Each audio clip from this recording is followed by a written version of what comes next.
बहुत समय पहले की बात है। एक छोटे से गांव में एक गरीब लेकिन ईमानदार लड़का रहता था। उसका नाम विनोद था।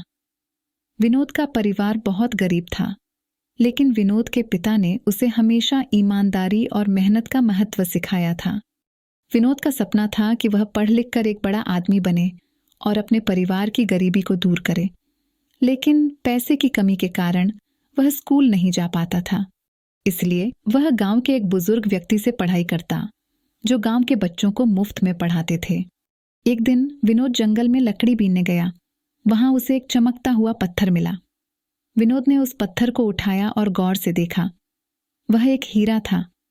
विनोद को यह जानकर बहुत खुशी हुई कि अब वह अपने परिवार की गरीबी दूर कर सकेगा। लेकिन तभी उसे अपने पिता की सिखाई हुई बातें याद आईं। उसने सोचा कि यह हीरा किसी का खोया हुआ हो सकता है। विनोद ने फैसला किया कि वह इस हीरे को उसके असली मालिक को लौटा देगा। विनोद ने गांव में जाकर घोषणा की कि उसे जंगल में एक हीरा मिला है और जिसका भी यह हीरा हो वह उसे ले जा सकता है। लोग विनोद की इस ईमानदारी से बहुत प्रभावित हुए।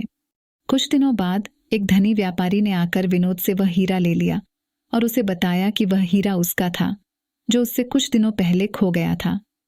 व्यापारी विनोद की ईमानदारी से बहुत प्रसन्न हुआ और उसे बहुत सारे पैसे और उपहार दिए। विनोद ने उस पैसे से अपनी पढ़ाई जारी रखी और अपने परिवार की मदद की। कुछ वर्षों बाद विनोद एक सफल व्यक्ति बन गया। उसने अपने गांव में एक स्कूल भी खोला, जहां गरीब बच्चों को मुफ्त में पढ़ाया जाता था।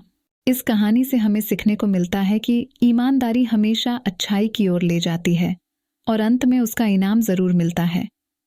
विनोद की तरह हमें भी हमेशा ईमानदार रहना चाहिए, चाहे परिस्थितियां कैसी भी हों। अगर हमारी ये कहानी आपको पसंद आए तो प्लीज़ लाइक और सब्सक्राइब करें।